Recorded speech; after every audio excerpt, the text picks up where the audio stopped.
Hello there, fellow cultists. This is DM Nell, and I'm back with another Shadow Talk. And this is number 137. So I apologize for my lengthy absence and my channel. It's been a couple of months since before the holidays. And it's, real life has really come crashing down. A lot of stuff happening, so I had to step away for a bit to take care of, life stuff. But things are starting to calm down a little bit, so I am going to try to catch up on stuff that I've missed over the last couple of months. So let's just get down to it, shall we? Okay, so first of all, let's jump into our agenda here. Our shadow topics, we're going to touch on the Return of the Witch King adventure. Okay, so I'm really super stoked about this. So if you go to the Schwab Entertainment website, it has the stuff that's up and coming, and Falling Tears is the first adventure, which means it's a starting tier adventure for a new adventure path. That features the return of the Witch King. So for those of you that don't know who the Witch King is, what the hell are you doing watching my videos? For the rest of you that do know who the Witch King is, I'm sure you're as stoked about this as I am. The Witch King, of course, is one of those characters in the lore of Shadow the Demon Lord and the core world of Rule. That is a huge mover and shaker. He is a historical figure that took down the Adene Empire and reigned for, I think, a couple hundred years, with his army of the people from the Men of Gog. And so there's a lot of history that goes into this particular event. And let's just click on the adventure here. So Falling Tears unveils the long-awaited Return of the Witch King campaign, an epic saga spanning 11 adventures. This narrative resurrects the most formidable adversary the mortal realm has ever faced, Ashrakal the Witch King, a sworn enemy of immortals, gods, fairies, fiends, and all who seek to subjugate mortals for their own immortal ends. Ashrakal will not rest until he has torn open the gates of the underworld, unleashing chaos and destruction upon the world.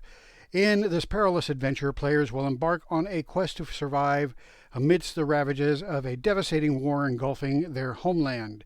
Falling Tears plays best with a group of 3 to 5 starting characters.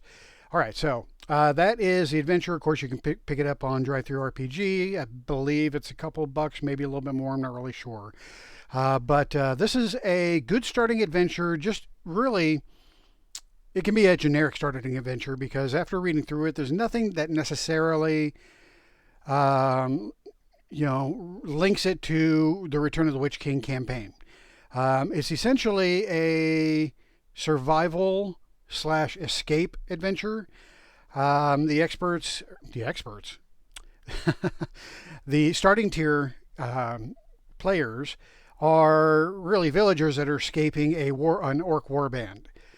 And this is set with the backdrop in the backdrop of the nation of Tyr, and the armies of the Emperor are invading Tyr, and so one of the villages that's being invaded is your village, and you're trying to escape. So that's really the basis of this particular adventure. But like I said, it's pretty generic, so you can use it for the start of any campaign, really. But it is the first official start of the Return of the Witch King, which I cannot wait for the whole thing. I do plan on running this, but I'm going to wait until the whole thing is out, which can be a while because this is one of 11. So we're still waiting on 11. And if you look at Robert Schwab's production calendar, he's got a lot on his plate. So I'm not expecting this to be completed rapidly, but at least it's started. So that's good enough for me. Okay, so that is the first thing that I wanted to point out. The second thing is Dungeon of the Damned, Looted Vaults, an adventure for novice characters. So I've not picked this one up yet. Let's see what it is. A subterranean whisper, a tremor in the earth, a chilling echo from the abyss. Dungeon of the Damned, Looted Vaults beckons. This campaign for Shadow the Demon Lord plunges your players into an 11-level spiral of secrets, dangers, and the chilling promise of an ancient evil. Unraveling the riddles of the entrance, explore the shadowed history of the first level, and take your first terrifying steps into the unknown. Will you uncover the source of the dread that whispers from the depths? So this is, I think it's kind of being marketed as a super dungeon, and it's 11 levels, so it's got a lot to it.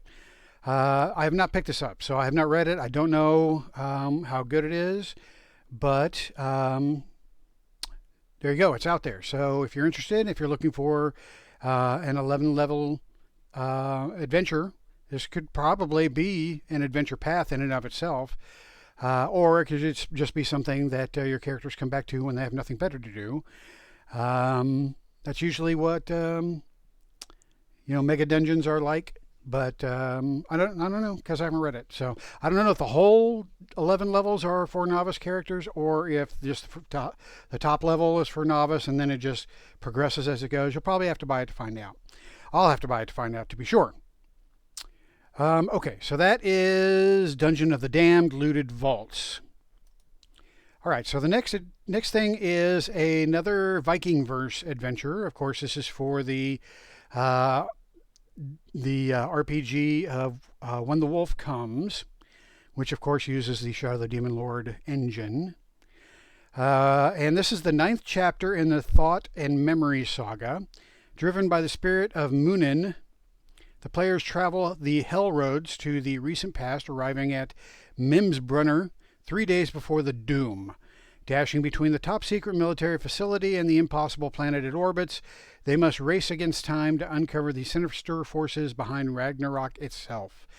So, yeah, there you go. If you're following the Thought and Memory saga adventure path for the When the Wolf Comes adventure or RPG, then this is a must-have, right? Sadly, I have not invested in this RPG as of yet. I fully intend to someday, but I just haven't gotten around to it, and probably not in the foreseeable future, but one day I will get to it. Okay, so I believe that is it for the new arrivals. So let's now take a look at some Kickstarter updates. All right, so first of all, I was surprised to see and get an update from the Black Star Death and Decay Kickstarter. Now, this is a pretty old one. This one goes back a couple of years. I think right around the COVID time frame, maybe even before. I don't recall, but this was something that was launched in, I want to say Italy, but it was actually, it was not directly a Schwab Entertainment product. It was being handled by another company based in Europe, but it was fully endorsed by Schwab Entertainment, and we did get two of the initial offerings that this Kickstarter promised. So there are some more things that needed to be that were still outstanding in this particular Kickstarter, and we hadn't heard from them. So I just kind of figured it had gone the way of many other Kickstarters that run out of money and are unable to fulfill on the things that the Kickstarter promised. It's happened before. It'll happen again, but not with Schwab Entertainment. So Robert Schwab, being the stand-up guy that he is, he has taken over the project, and he has promised to deliver on the outstanding items. So we received the first email, I believe, or update back in August of 2023. And I'm not going to read through that. Then we got another update in January. This update was from Robert Schwab himself. And basically, this update pretty much is the one where he says he's taking over. He's folding over the remaining products into his production schedule. So what we got coming up are PDFs for the product called Blight Scars, another one called Wicked Cults, another one called Evil Relics, another one called Monster Sheets, another one called Book of Salvation, another one called Orc Wars, and then Battlegrounds and Pawns. So what is that? 1, 2, 3, 4, 5, 6, 7 more products that will be coming out. And, again, this is in addition to the Kickstarter he just finished for Shadow of the Weird Wizard. He still has Shadow of the Demon Lord stuff coming out. He still plans on working on Punk Apocalyptic When the Wolf Comes. This man is a machine. He is a robot. Somebody check him for mechanical parts. I think he was sent back by Skynet. He is definitely not human, but I'm thankful for it, and I'm sure you all are too. So also, let's see here. He also has another product here. So another one here, Secrets of the Grave and Grim Lore, should be with you already. Okay, so those are the two that we already have. But the other releases are down here. Okay, so actually there's one more, Villain Codex. This book is awfully close to being finished, so there's another one. Here Be Dragon Games will complete this book and send it out to backers as soon as it's ready. Okay, so that one's being handled by somebody called Here Be Dragons Games. Okay, all right. So anyway, enough of that. That was a Kickstarter update for that particular one. Now let me find. The next Kickstarter update would be for Shadow of the Weird Wizard. So let's take a look at these.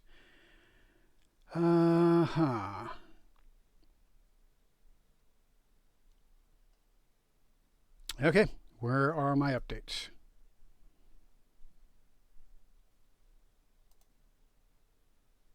Here we go. All right. So this last update came in on February the 2nd. So it's talking about Shadow of the Weird Wizard. So the core rulebook layout's about done.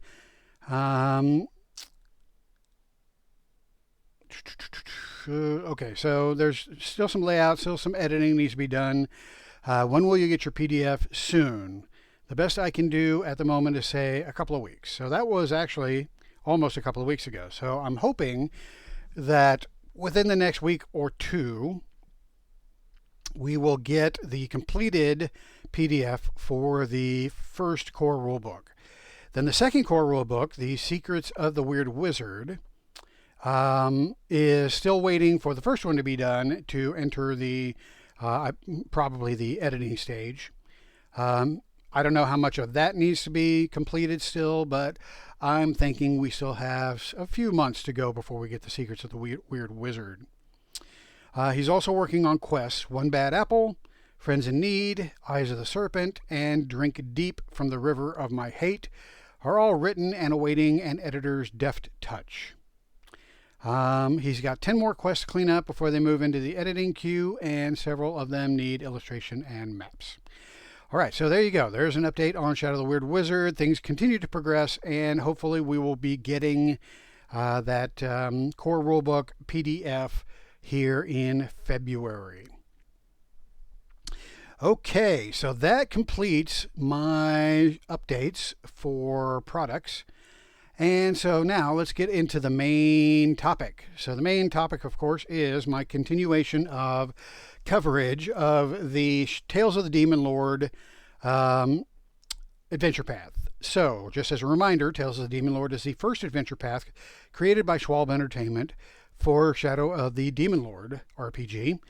And in this series, I've been going through each chapter, discussing what each chapter entails, and how you can incorporate it and help you make this a an adventure path that you can run with minimal effort. As I said at the beginning of this series, this adventure path is interesting because it provides you some adventures that are directly related to the overarching storyline. But then there are other adventures that are not. They're kind of just plugged in to help expand the adventure, also to help flesh out the core campaign setting. And I've kind of considered it as a tour of the Shadow of the Demon Lord RPG, highlighting several of the monsters, several of the areas, and a lot of the different rules that Shadow of the Demon Lord introduces. And so that is what this adventure path is good for. If you're looking for an adventure that is, just open the book and start running it from there, this is not it. There is some work that needs to be done, and that's what this series is intended to help with. Okay, so Minds of Madness is the next chapter. I believe it's chapter 7. Yes, chapter 7. The last one being the Moonspire, which we covered in my last video. So Minds of Madness is it can be a standalone adventure. For the most part, it is a standalone adventure. It does not have really anything to do directly with the overarching storyline. So this is an adventure that takes place in the expert tier. And by this point, the character should be, let's see, 0 level, 1st level, 2nd level, 3rd level, 4th level. They should be 5th level by the time they reach this adventure. So 5th level characters are pretty, they're pretty tough. They have some good, they have a good amount of skills. They're not as weak health-wise as they have been, and they have some good and significant offensive capabilities. So by this time, you should be really starting to pull out some of the tougher monsters, and this particular adventure does not disappoint in that regard. So here's the premise, basically. When ore shipments from Gundren the Ironmonger's North Mine stopped coming to crossings, the dwarf began to worry. When agents dispatched to discover what was amiss never returned, his worry turned to fear. Wow, why am I having such a hard time reading that paragraph? Unknown to the dwarf miner searching for a new load of ore, stumbled into a treasure-filled burial vault deep within the North Mine. When they entered the chamber, they discovered an ancient evil there, barrow wights that broke out of their sarcophagi and tore the miners apart. A few miners managed to escape the wights' life-draining claws using explosives to collapse the tunnel behind them. However, the explosion stirred up a dormant nest of Cartools, which is a new monster that is unique to Shadow of the Demon Lord, who emerged from the depths to deal with the intruders. Gundren needs experienced and capable agents to uncover what happened and put things right. If possible, he's offering a princely sum of 50 gold crowns for this service.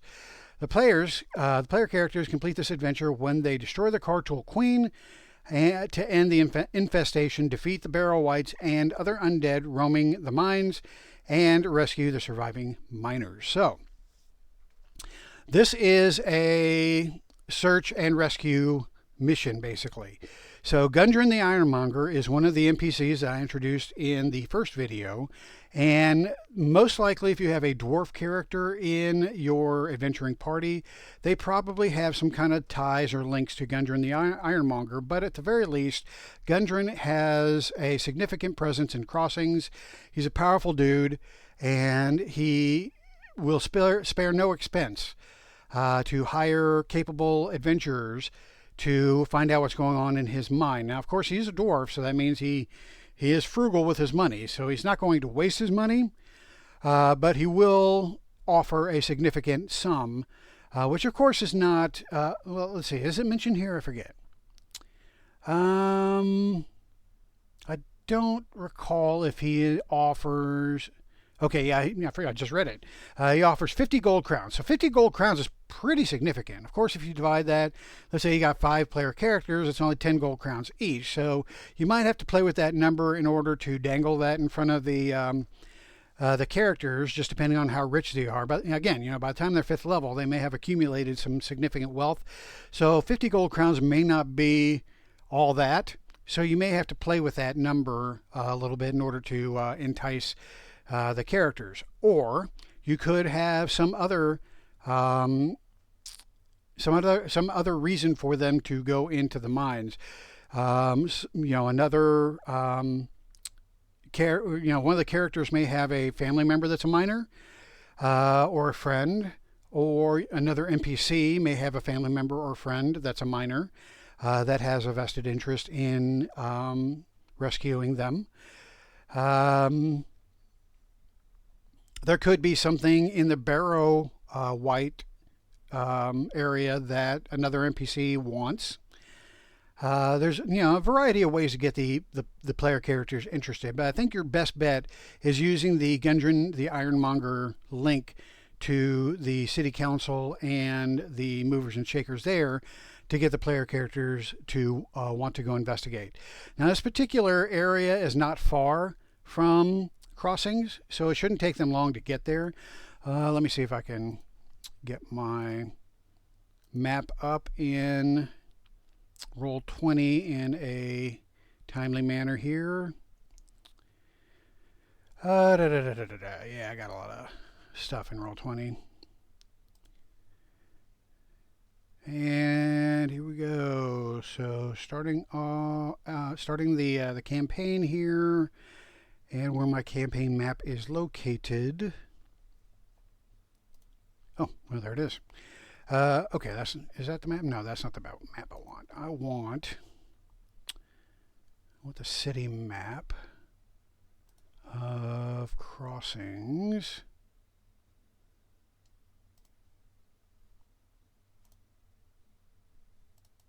Here we go.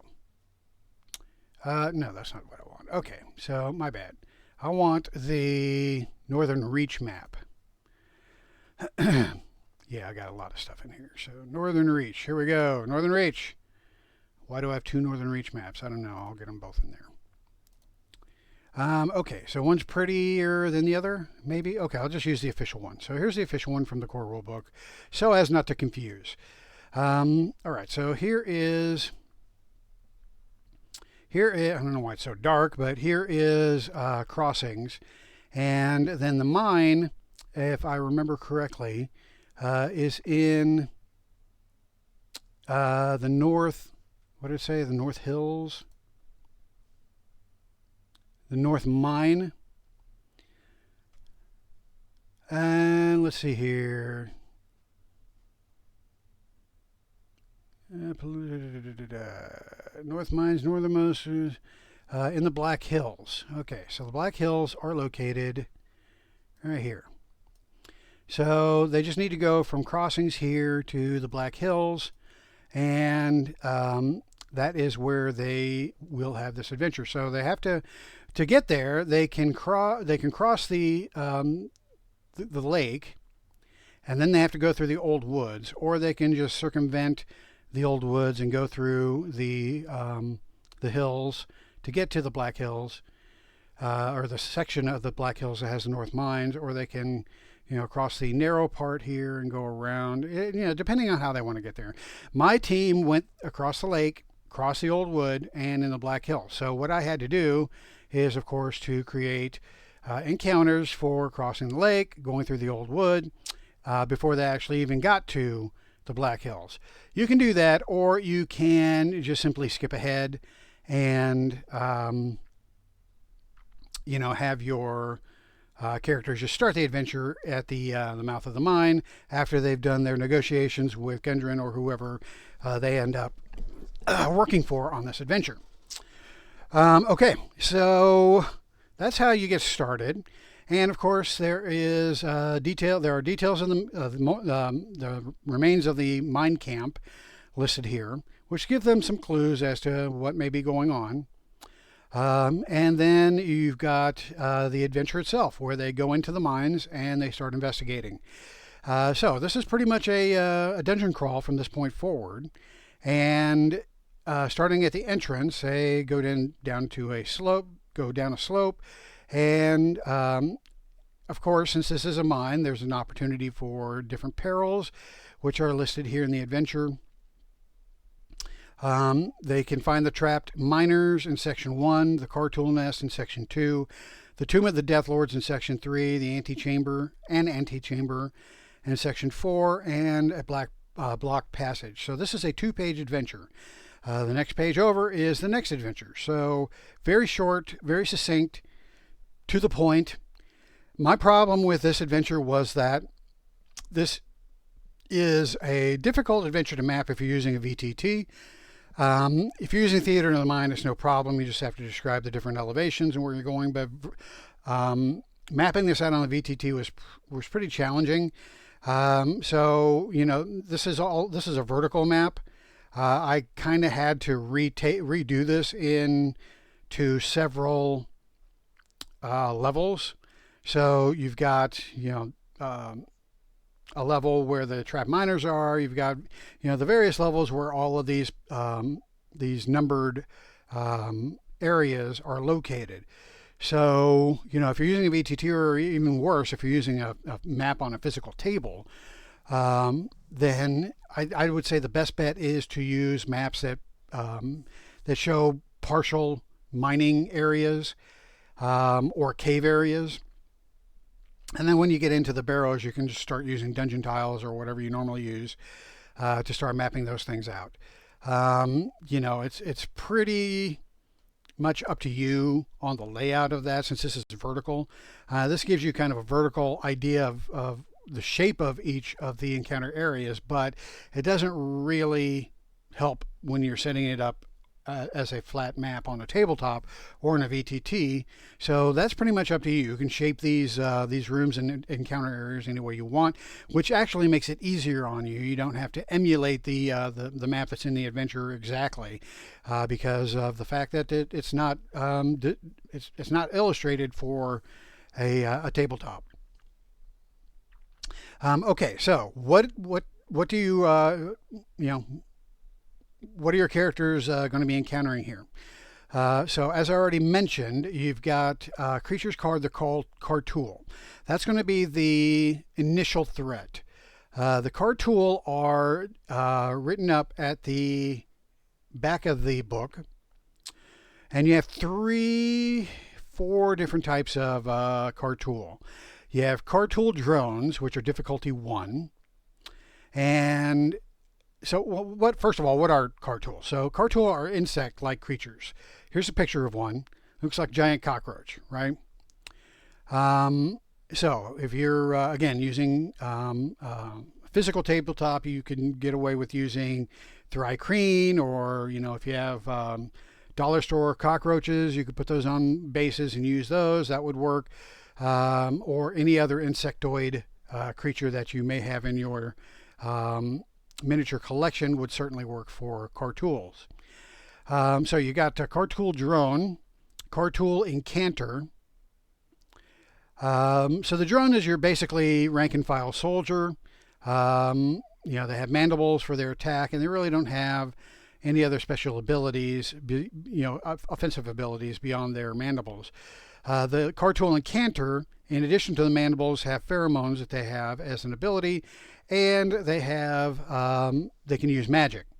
Looks like they have the destruction path and the protection path. I love the destruction path. All right, and then we have Cartool soldiers. So the Cartool soldiers are more disciplined combatants, so they are difficulty 25. Oh, sorry, forgot to mention Cartool incanter is also difficulty 25.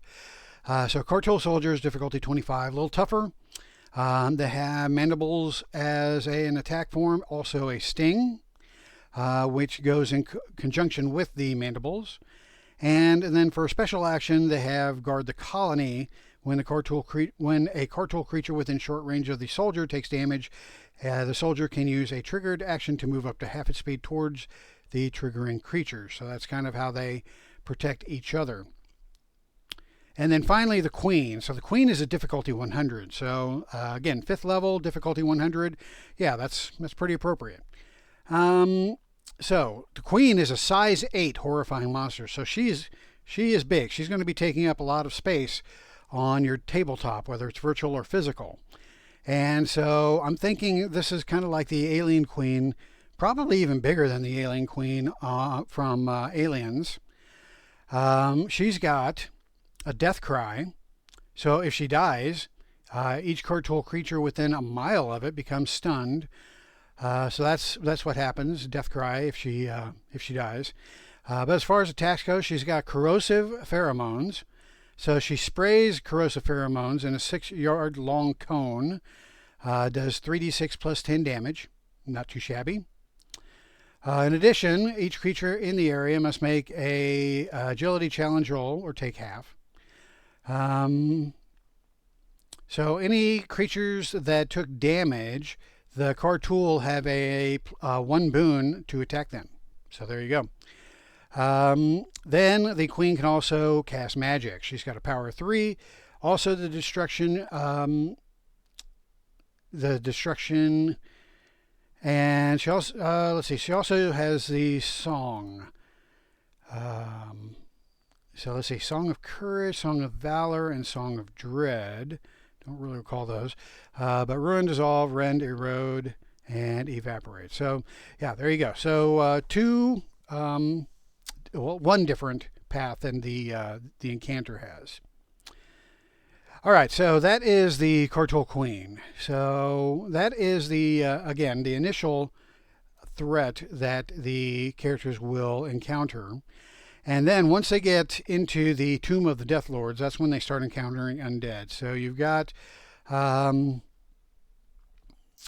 let's see, what do we have here? We have, I think it said over here, we have yeah, barrow wights. Okay, so does it specify what barrow wights? I forget. Just 5 barrow wights. Okay, so just 5 standard barrow wights. There's nothing special about the barrow wights. It's just the standard barrow wight. If they manage to defeat them, then there is gold and treasure in here to be found. In addition, character searching the chamber find 2 enchanted objects. Then in the antechamber, they encounter 5 phantoms. Now, phantoms aren't that big a deal. Actually, I'm thinking of a different undead. So phantoms I can't think of off the top of my head. That might be challenging as well. I'm not really sure. Okay, so, and 5 is just a block passage. So basically that's the adventure. Again, there's not a whole lot to this. You pretty much send your PCs in there. The PCs go in. They get attacked by the card tool. They have to survive that. The Queen goes after them. They decide to nuke the site from orbit. It's the only way to be sure. And but before they can do that, the Death Lords come out and start messing with them as well. But they should get some decent compensation for their effort in the form of the initial payment and the treasure that they find here as well, which they might want to keep to themselves, because I think Gundren might want a cut of that if he catches wind of the treasure that they find. But at any rate, what else could be encountered here? So if you use the random encounter table, some of the additional things that could happen include you just hear rumbling, distant shriek, or mad laughter. A D6 dead card tool drones are found. Nothing happens. 2d6 card tool drones are spotted ahead, digging new tunnels. 1 or 2 muttering maws wander into the group, so that's another creature from the core rulebook that they might encounter. D6 destroyed animated corpses are piled up along the tunnel wall, and then a mob of animated corpses, which are the dead miners, led by 2 barrow wights, spot the group and race in to attack. So those are some of the random encounters that you can sprinkle in if you want to spice the adventure up. And of course, you can have some cave-ins occur. It's a mine, what we expect, especially after setting off an explosion that would destabilize the mine and could potentially cause some hazardous hazardous travel. Okay, so the mine is detailed a little bit here: elevators, vent, tunnels, and then you got the car tool tunnels that they dig out. So the mines are dangerous. Whenever the characters reach a spot marked P on the map, roll a d20 to see what occurs. So that's when the encounter results table can be referenced. Okay, so that is Mines of Madness. So there's not, again, much to this adventure. It's pretty straightforward. I had a blast running this adventure. I thought it was very fun. Good departure from the original, or from the main storyline. And very easy to get right back into the swing of things after this adventure, since they are taking the trapped miners back to crossings and collecting their money from Gundren the Ironmonger, and they can just pick up their next adventure from that point.